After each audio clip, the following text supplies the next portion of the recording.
Hi everyone, I'm Ke and I'm a PhD student in Land and Atmospheric Science. My advisor is Dr. Tim Griffiths, and my research focused on evapotranspiration, and the evapotranspiration, or ET, is an important component in the water cycle. And my thesis research focused on regional ET from croplands and lakes in the upper Midwest US. And currently, I'm participating two projects. One is to develop an ET focus system, which is called E2, and another project is to measure evaporation at White Bear Lake. And my research interests include conduct Eddy covariance observation on water vapor, and run land and atmosphere model, and study regional water cycle and boundary layer theories. And I believe that the observation, modeling, and the theory are three important legs in atmospheric science study. And my passions in my research are to address the challenge in water cycle research and water resource management, and use my knowledge to provide benefit to the public and the society.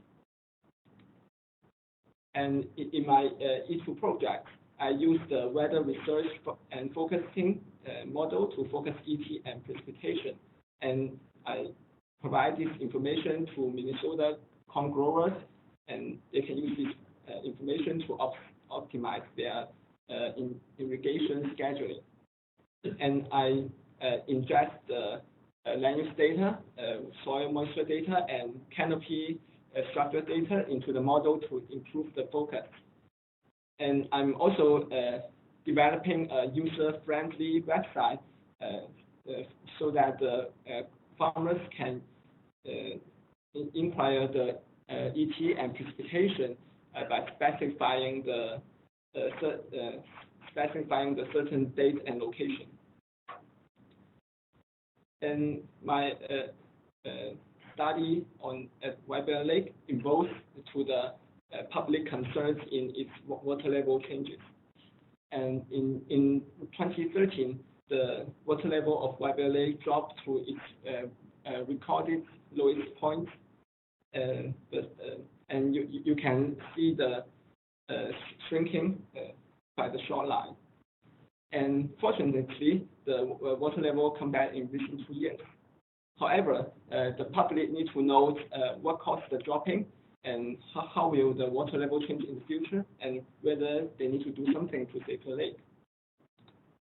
So in the past few years, I have used the Eddy covariance method to measure the evaporation.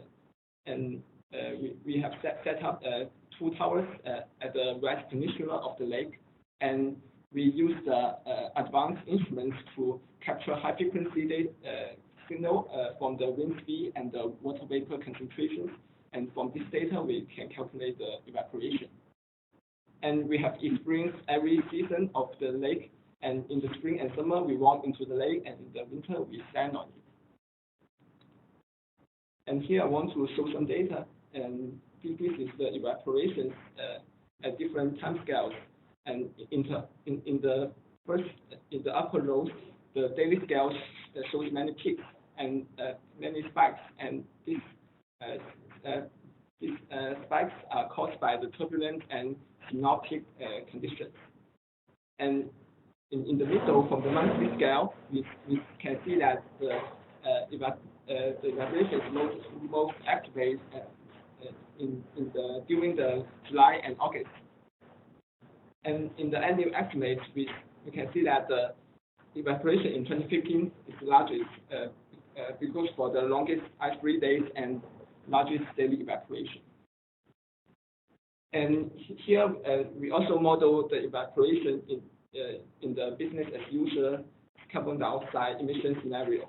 And we can see that the annual evaporation is expected to increase in this century, and due to the expanded ice-free days.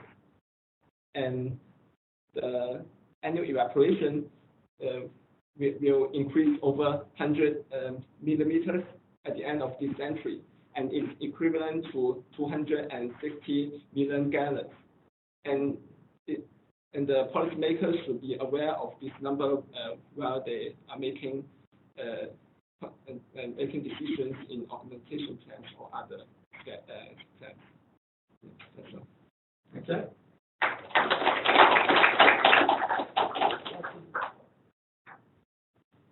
So you are projecting this evapotranspiration on an annual basis from 2015 to 2021, right? About that. And you're saying it's 100 millimeter per year? No, over the 100 years. Yeah, over the 100 years. So it's like 1 millimeter. Yeah, 100 millimeters. Over 100 years. Yeah, within a year. Yeah. And you think that's because of increased temperature? Yeah, increased temperature and it cause a shorter ice period. Or the ice hold of the lake, and so you have longer growing season. Yeah, longer evaporation period. Are you also looking at sort of changes in the filter factor, projecting like changes in precipitation? Yes, I also look at the precipitation, and it will also increase, but it will increase only half of the evaporation. So the net loss the net is lost. Yeah. Are there any other inputs like underground? No, in this model we only consider the atmospheric conditions. Yeah. Do you have an explanation for lighter lakes recovery? Yes, from this annual estimate, we see that 2015 and 16 we have more evaporation than 14. So we expect that it's because that we have more precipitation during these years, so the lake recovered. 2015 and 16, you had more evaporation, right? Yeah. But we also had more precip. Is that what you're saying? Yes. But in the future scenarios, maybe the evaporation will increase faster than the precip. So you think in 100 years, I live close to White Bear Lake, so we will still have a lake over there? Yes, but we'll be smaller. Smaller. All right. Any other questions? Let's give him a hand.